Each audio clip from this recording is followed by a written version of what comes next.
It is generally accepted in Dominica and most Caribbean islands that what happens in darkness always comes to light. But sadly, this is not always the case.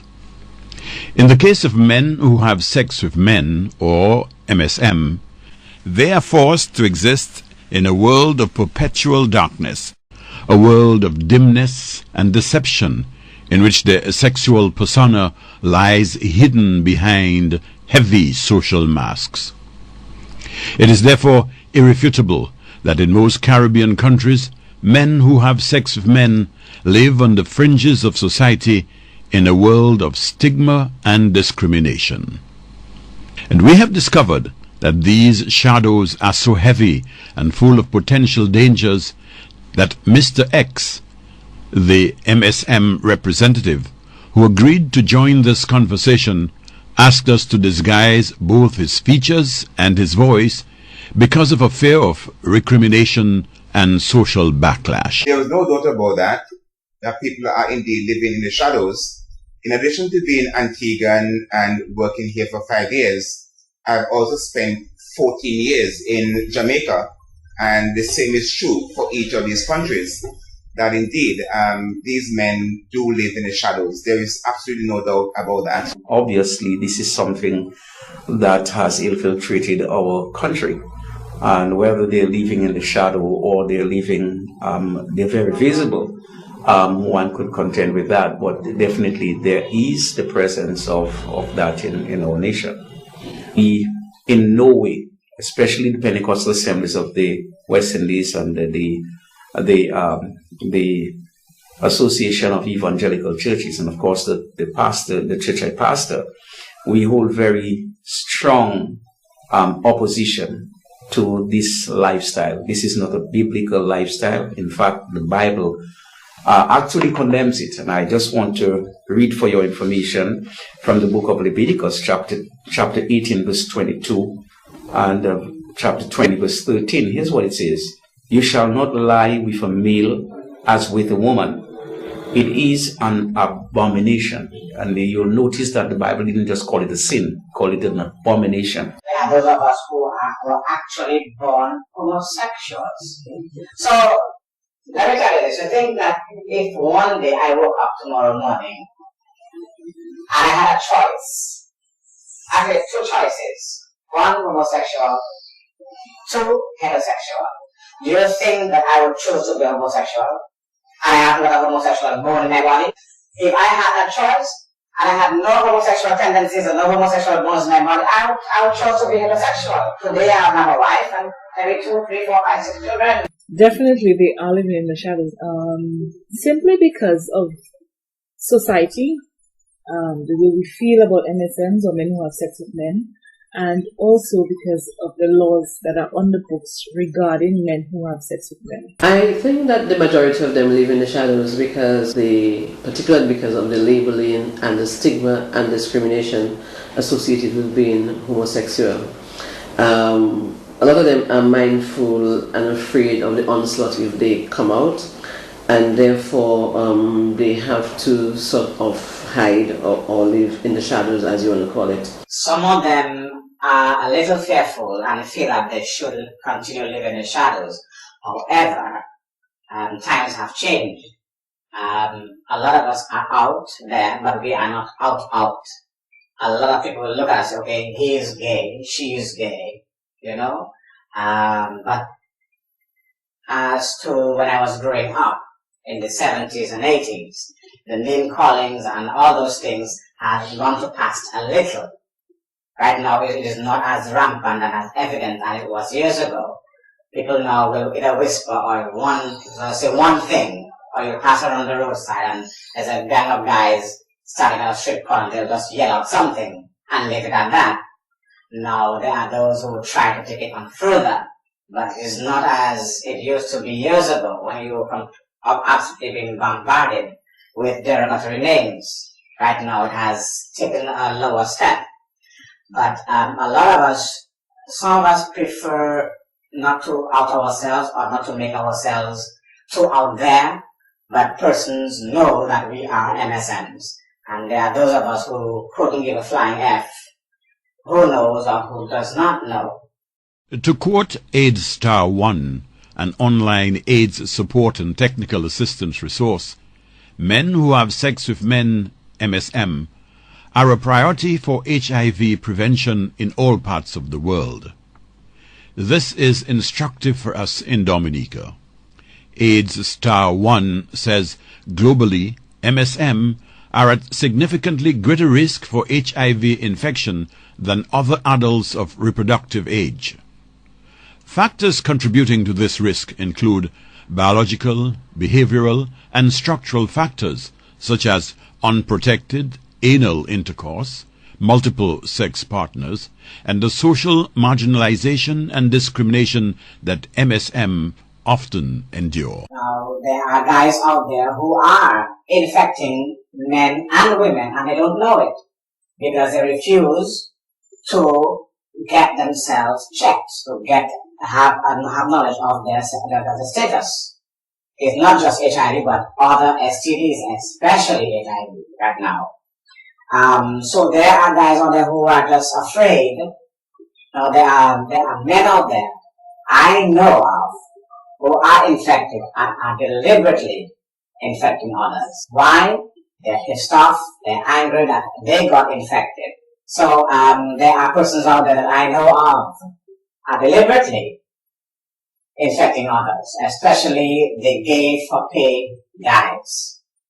Gay for pay meaning there are these young guys out there who don't want to work, but there's a concert coming up, there's a show coming up, there's some dance coming up, and they want new shoes, new clothes, new bling bling, they want money to spend, they want a cell phone, and then they go out with their girlfriends. So they go out with the men, prostitute themselves to make the money, and then they go out to the shows and the concerts with their girlfriends. According to the AIDS Star 1 website, MSM are vulnerable regardless of national HIV prevalence levels.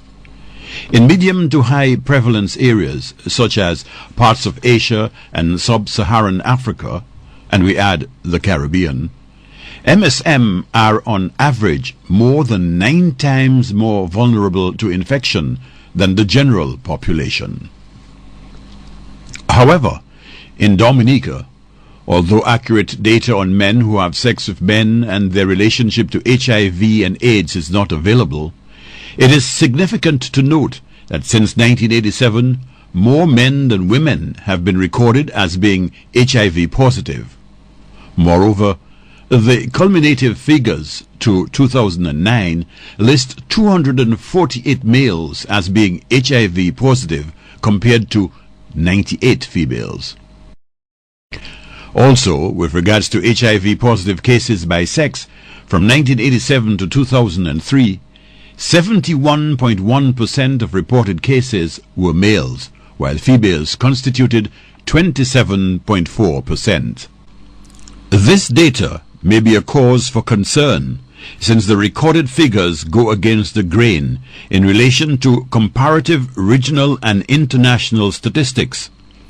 That's because the latest research shows that after 28 years, the HIV epidemic in the Caribbean is now evenly distributed between males and females.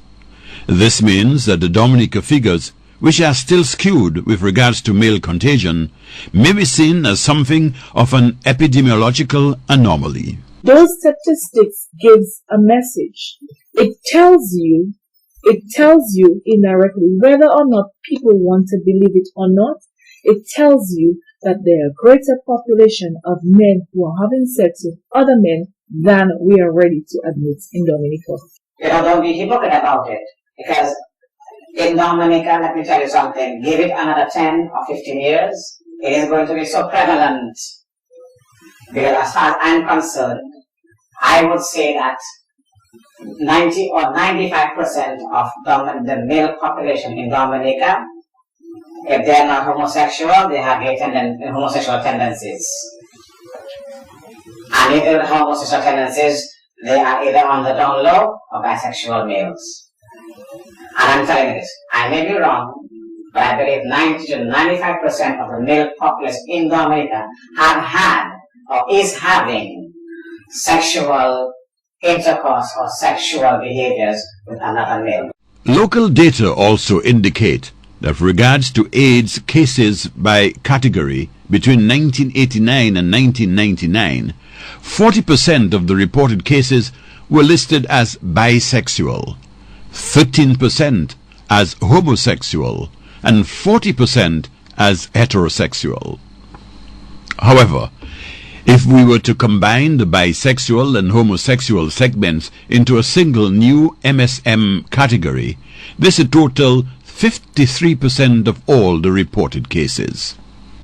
How then does the National AIDS Response Program react to the presence and potential impact of MSM here? Are MSM seen as particularly vulnerable or significant population? And are there any special programs to reach out to this group? There are programs, or we do work with men who have sex with men. You cannot work with persons outside that population and not work with persons in that population, because they live in the same society that you live in, and they need to understand that the behavior that they practice, they have to practice safer sex as well within their groups. We encourage education sessions. We do not discriminate against persons because of their sexual orientation. So we have to work with all populations to ensure that we minimize risk of transmission among everyone. The National HIV AIDS Unit is they're doing a wonderful job. They are trying, they really are doing the best that they can. Especially, you have to have funding, and without funding they still try. But without enough funding, you still can't, but they do try and they do their best. We have an influx of foreign nationals, the Haitian community, the Dominican Republic community, and it is slowly, coming up in the Haitian community. Now, within the MSM community, there are a lot of us who talk to others. We always remind others to be safe. This is what you do, this is what you don't do. We always encourage each other to have yourself tested every 3 months or every 6 months, however you want to do it. Tell your partner, tell a friend, we can only go that far. We cannot force you, we cannot push you, we can only try to educate you. PANCAP, the Pan-Caribbean Partnership Against HIV and AIDS, says that it is now clear that an epidemic which started as a predominantly male one has now become a serious condition impacting negatively on women's health. In many instances, women are acquiring HIV from their only sexual partner. PANCAP quotes Michelle Sidibe, UN AIDS Director, as stating, and I quote, "What is now necessary is research into the sexual behaviors of these partners and the role and importance of bisexuality in the transmission of HIV to Caribbean women." A lot of the young guys out there are into this. You want to spend some time with me, you have to pay me. That is a form of prostitution. Now there are a lot of young men who don't want to work. But whereas you and I, who are working very hard for our money, they don't have to. You go out to a show and you're seeing but he doesn't work anywhere. He has all his bling blings and nice haircut and fubu or whatever fashion is in style now, the matching everything. They have girlfriends, but they use these women as covers. But some of the women know that the guys have sexual intercourse with men, and some encourage them because of the money. A concern which therefore arises in relation to the statistics from the National HIV and AIDS Response Program is whether or not local HIV/AIDS figures are impacted by activities and presence of MSM in Dominica. This I cannot answer directly. However, what I might say is that we cannot qualify why 71% or over 71% of all the persons who've tested positive over the last 25 years are male.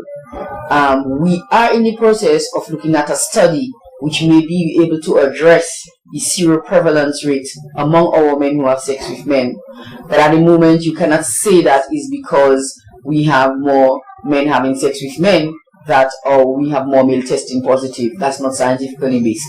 However, the reason why I say it's impacting is because, like I said, there's those of us who still have unprotected sex. And we suspect some of our friends are having unprotected sex, despite what we let them say, despite what the workshops and the education that we get, not just from national unit, but we see on television and blah blah blah and blah blah blah blah blah. And we have to get the notion about that condom business not being, it doesn't feel good and that kind of thing. We have to forget about that. It's mind over matter. Given the current social environment, which can be described as generally hostile to MSM, it is perhaps understandable that persons who see themselves, whether correctly or not, as the potential targets of these attacks, see no other option other than to dig even deeper into the shadows and to continue to present a false and potentially tragic facade to friends, family, and associates.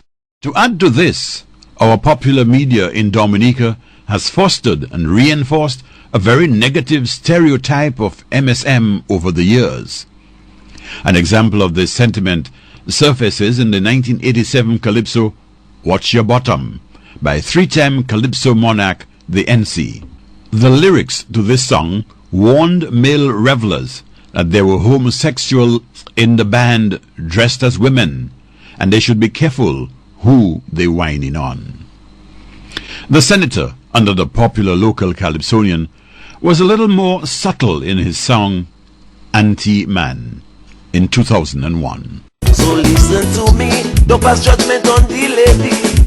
Oh no, even if you see her with a male company, she just a darling who like to go spending.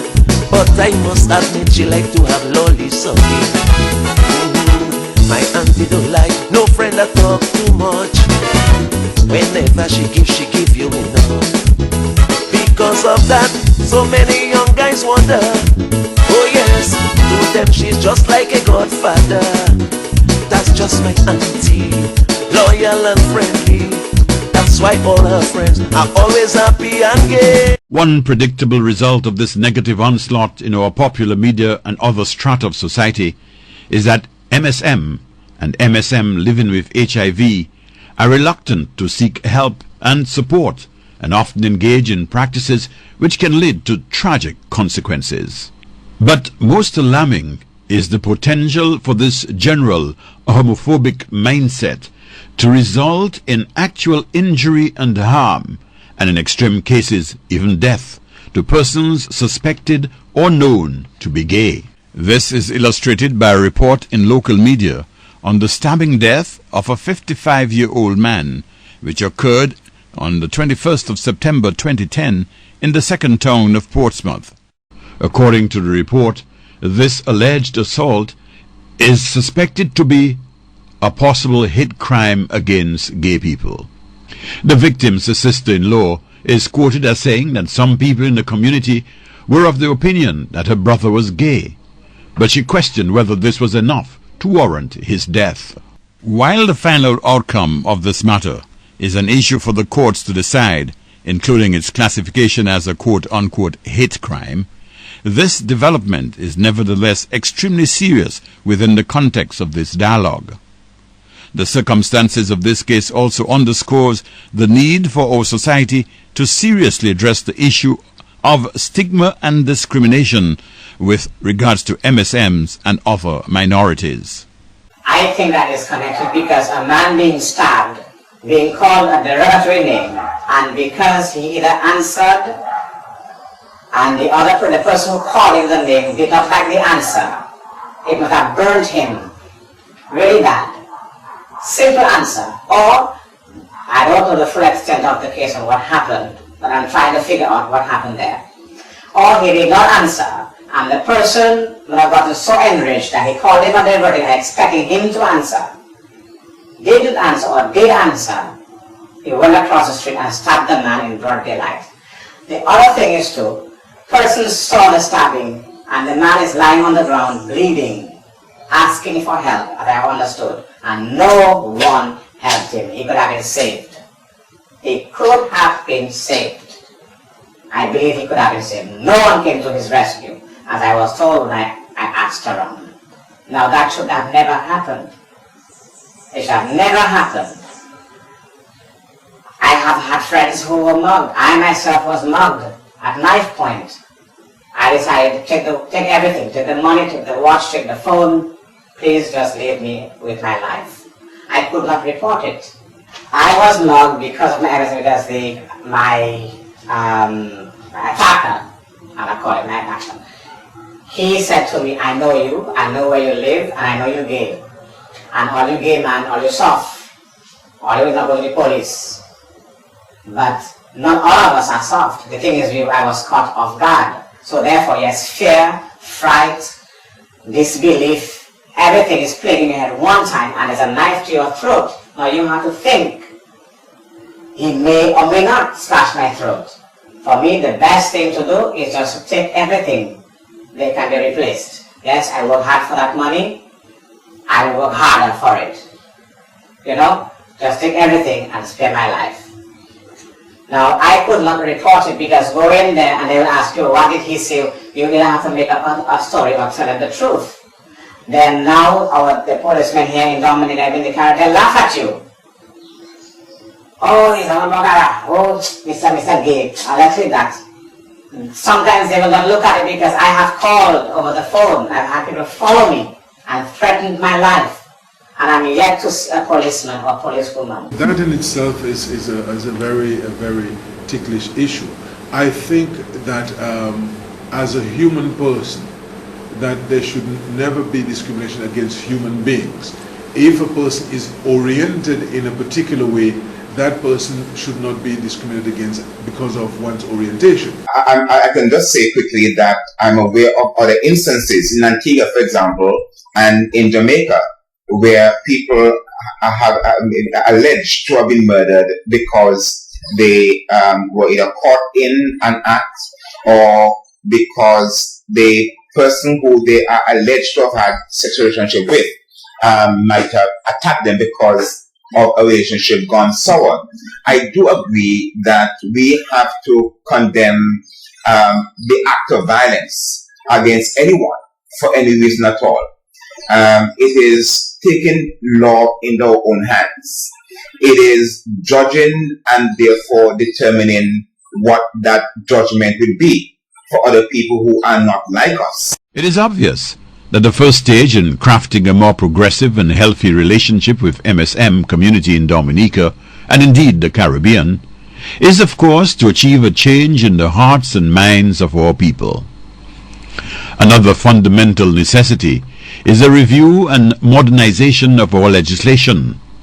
This process should reflect both the needs and concerns of our medical and sexual minorities, such as MSM, and persons living with HIV and AIDS, as well as the demands of social probity. I think that some act or some law or something should come into play where we as Dominican citizens who are homosexual should feel comfortable in our own island, walking our streets, and don't have to look over our shoulders and feel that someone is going to harm me because I'm homosexual. Oh, no, I can't support anything that will give comfort and give credence to this kind of practice. I can't support anything that will go along with that. My role as a religious leader, and I hate to use the word religious because religion puts you in a lot of trouble, because I'm really not a religious person. But the truth about it is, I think our role as ministers of the gospel is to ensure that we tell people, we show people the way that they're going is wrong. Whatever a government chooses to permit in a society in terms of what it perceives as just in relation to its citizens, that is one level. My area of expertise certainly is on the moral level. And since I have established that the question of homosexuality has religious and moral implications, that is the area that I will be dealing with. I had a discussion with an MSM, and one of the things that that came up in that discussion is that the way in which he views the law is that as a minority, as a vulnerable group, as a minority, that MSM also has rights, and he sees the whole homosexual idea as a right of two consenting adults. And but what he thinks is that what the law has done is to magnify the misunderstanding or fear of homosexuals as being deviant and all these other negative names, and this is what is causing the problems. Given the potential impact of MSM on strategies aimed at controlling and managing HIV and AIDS on the island, it is thought advisable, even desirable, that our society start taking steps to encourage these persons to emerge from the shadows. This goes beyond religious dogma and personal prejudice and speaks to public health and safety, as well as the elimination of all forms of discrimination and stigma in our society. In the final analysis, this is an issue of human rights. But with all the issues that have been raised in this conversation, what message to the men who have sex with men, who continue to live in the shadows here in Dominica, have for our political leaders and the general public? My message to them would be to review that one act in the law books that relates to homosexuals. And I'm not asking to remove it completely, but review it. Why? Because of today's health situation with HIV and AIDS and other sexually transmitted diseases or infections. That's one of the main reasons, or health reasons. If it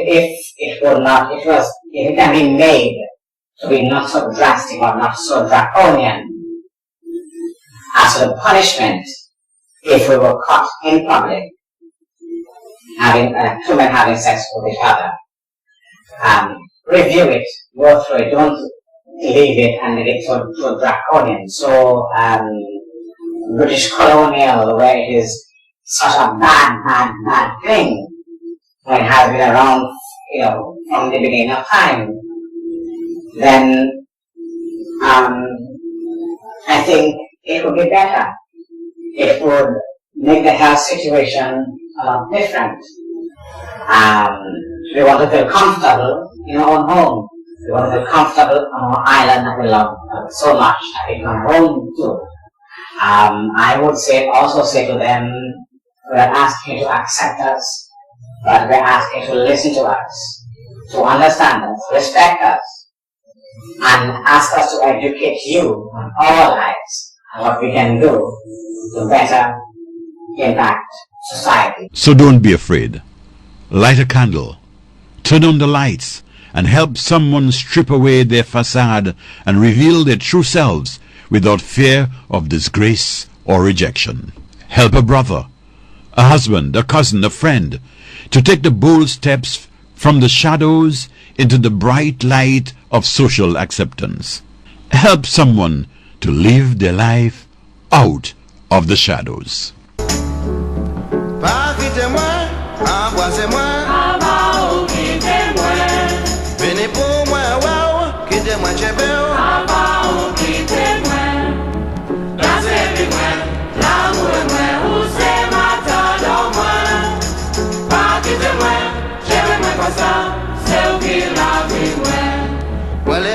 Seu que lá me